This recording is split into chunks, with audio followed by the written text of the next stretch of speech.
I've been waiting all night. Hi guys, welcome back to my channel. It has been a hot minute, you guys. Okay, we sat down here to film something, and this video has been so highly requested that in my head I'm like, if I ignore this request, then I'm not doing you guys well at all. Anyway, my name is Alma. If you are coming across me for the very first time, and people really enjoy watching my videos, even though I hardly ever do sit down videos these days. Let me know if you enjoy watching my videos after you are done watching this one. Today is all about my recent trip to Qatar. I have been getting DMs, I have been getting comments, I have been getting questions on specific things about my trip to Qatar. And you guys know that in true Alma fashion, I would always come here and give you guys like a lowdown, a cost breakdown, a how to do this and that whenever I return from a trip. And even though this is coming a bit late, bear with me you guys, because going to Qatar, there's never a late time to go to Qatar. My trip to Qatar was super duper amazing. I really enjoyed my time there.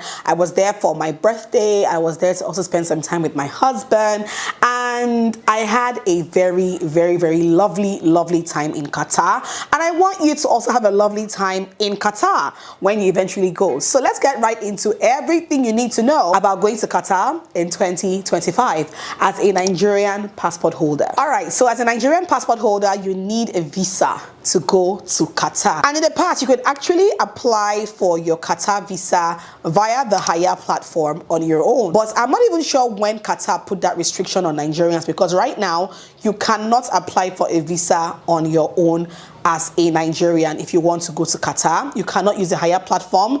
I tried it with my husband, and our applications were there for 3 months without any response, without any moving in the process. They were just there, like literally just there. So I would not advise that you do that. If you are a Nigerian and you want to go to Qatar, you would have to use an agent. I know it's a hassle. It can be annoying for somebody like me who enjoys doing things on her own. Personally, I did not use an agent to get my visa because my visa was not an actual tourist visa.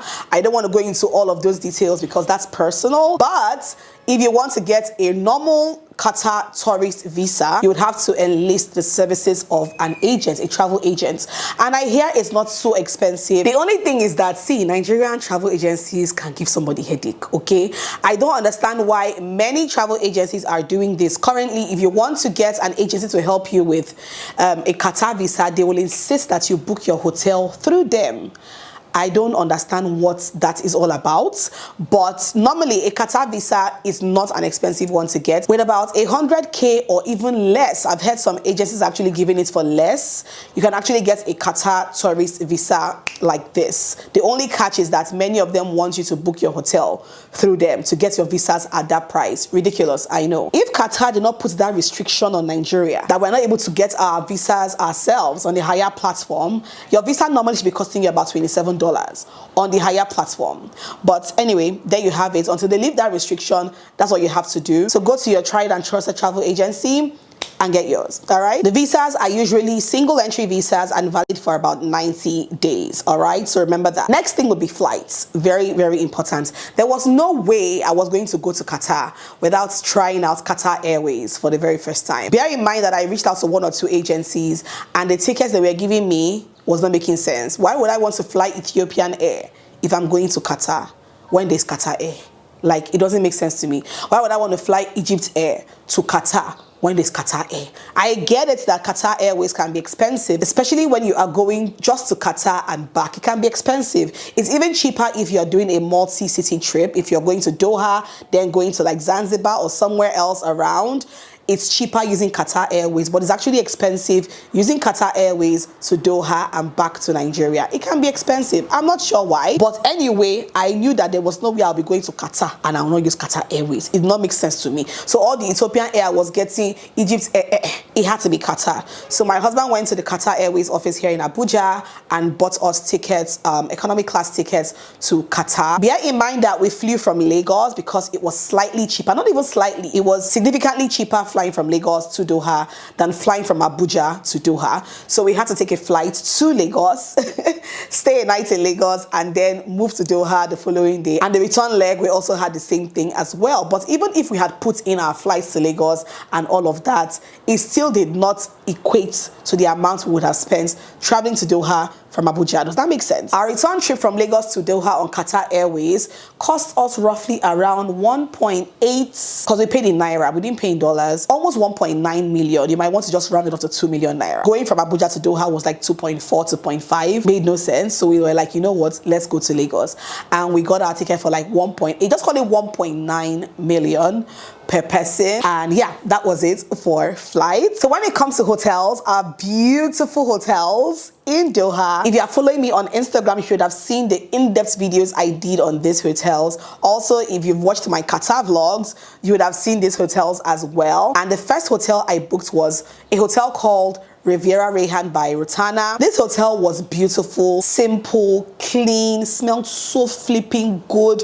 I loved everything about this place. Their breakfast was amazing. For each hotel I booked, I made sure to book with breakfast. It makes no sense. You wake up in the morning, you are hungry, and you are going out to go and look for what to go and eat. No, it made no sense to me. So for every hotel I book, whenever I travel, if it's not an all-inclusive hotel or resort, it's going to definitely come with breakfast. So I booked Riviera Rayhan by Rotana for $185 for 2 nights. So the 2 nights that we stayed in that particular hotel, I paid $185, and I booked that hotel on booking.com. The second hotel that we stayed in was the Mondrian Doha. I like to refer to that hotel as my birthday hotel, okay? Because I loved staying in that beautiful, beautiful hotel. On booking.com, for some reason, that hotel was a bit expensive. So what did I do? I went on their website, and luckily they were having a summer deal. So this time, July, August usually was the best time to have gone to Qatar, because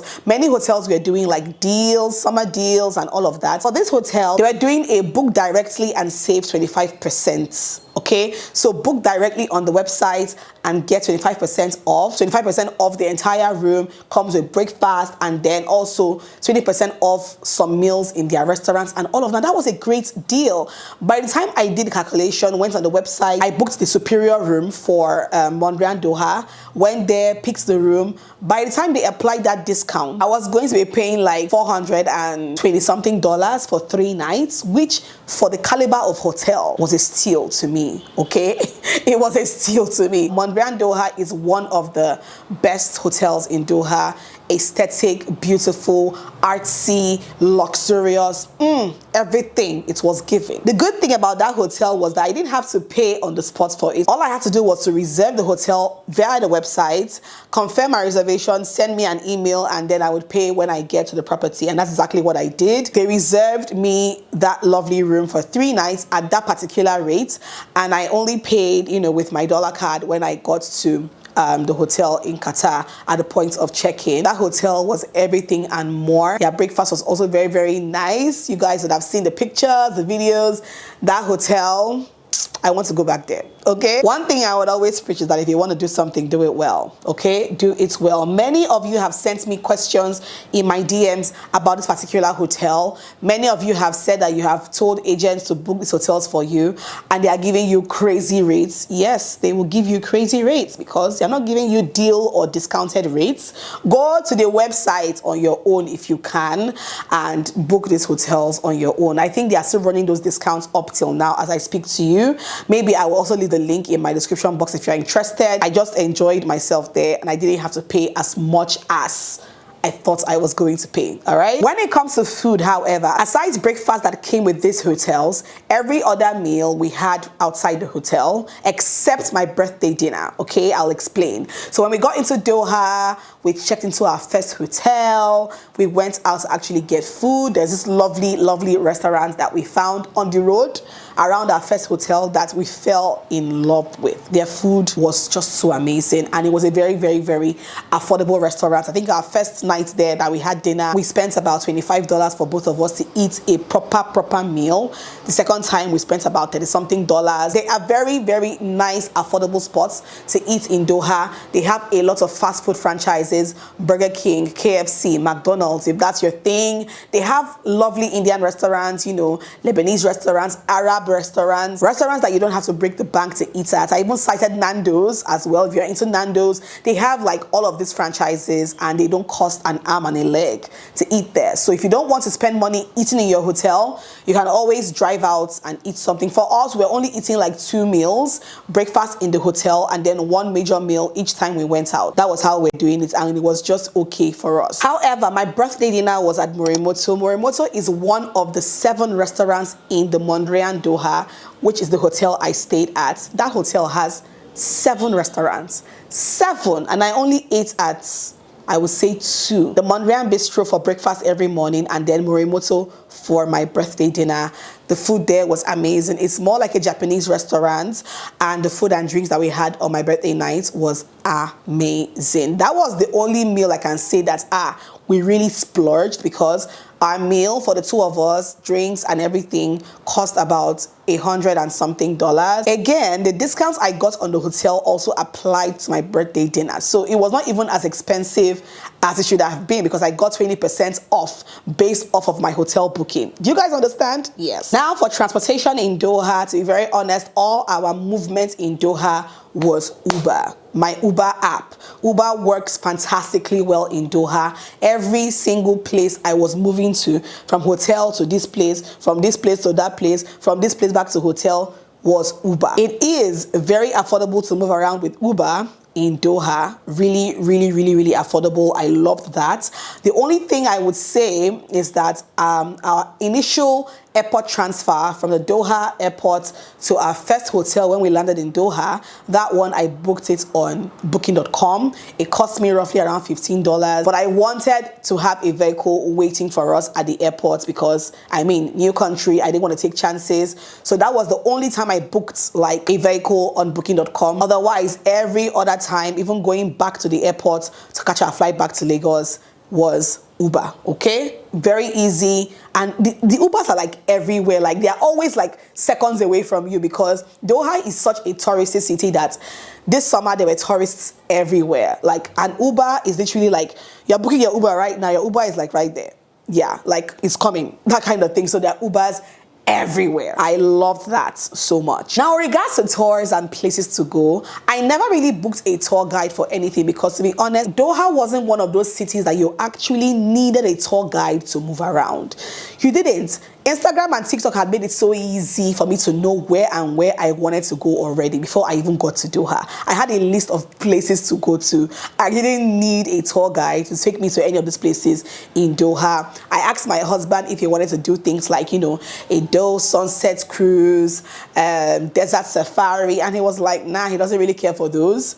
So we didn't really do all those like actual tour guide-ish kind of things, like the safari, the Doha cruise and all of that. We didn't do all of that. So what we wanted was to go to the proper landmarks in Doha, take pictures, make videos, just have a good time exploring the city on our own. So with regards to places to go in Doha, there are so many places to go to in Doha for free. There are so many places you can go to without paying money to enter. There are so many malls. The Villagio Mall is there. The place Vendome Mall is there. I think we went to about 3 malls in Doha, and they are all really beautiful, especially the Vendome Mall. The Vendome Mall is a luxury mall. Only luxury brands are there, okay? Only luxury brands are there, and it's such a beautiful, beautiful mall. Katara Cultural Village, you don't have to pay anything to go there. Qanat Qartier, you don't have to pay any money to go there. Just go there, take your pictures, make your videos, enjoy yourself. There are a lot of cafes around there. You can just go in, buy a cup of coffee or something, but aside that,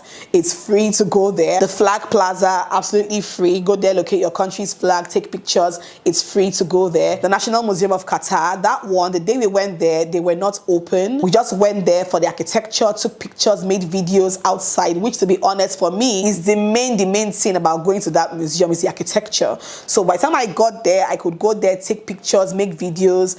I didn't see the need to actually go into the actual museum, okay? I think going in there was going to be costing maybe about 20 reals or so. I'm not sure, but I didn't get to do that because I didn't enter inside. I just had my phone outside, okay? There were also other places that we didn't even get to go to. The only place I would say that we paid money to enter was the Museum of Illusions. That one, I think it cost us roughly around, I'm not sure exactly how much. I'll put it on the screen right now. I'll go back and check, but it also wasn't that expensive. That was the only place I would say we paid money to enter. Every other place that we went to in Doha, we didn't pay money to enter there, okay? So just go on Instagram, go on TikTok, do your research, have a list of places that you want to go to when you get to Doha.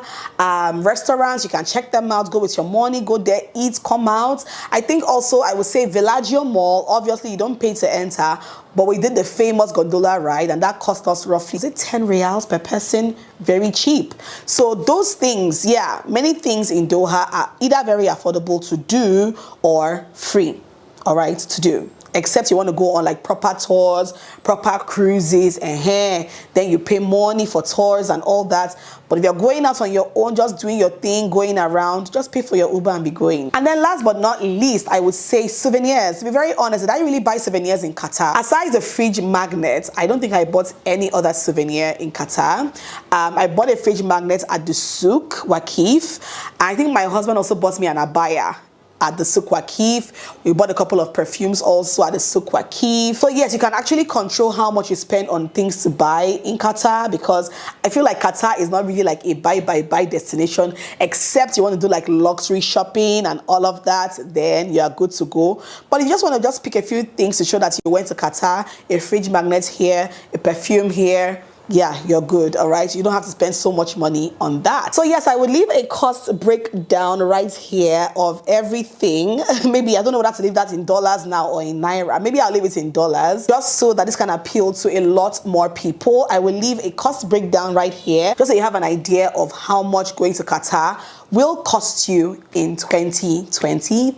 I hope you guys enjoyed watching this video. I enjoy bringing you guys this cost breakdown videos after I have gone on a trip and come back, in case this is a destination that you want to explore. All right, hope you guys enjoyed watching this video. Let me know in the comments section down below. If you have more questions, please don't feel to ask me in the comments section as always, and I'll see you guys in my next one. Mwah.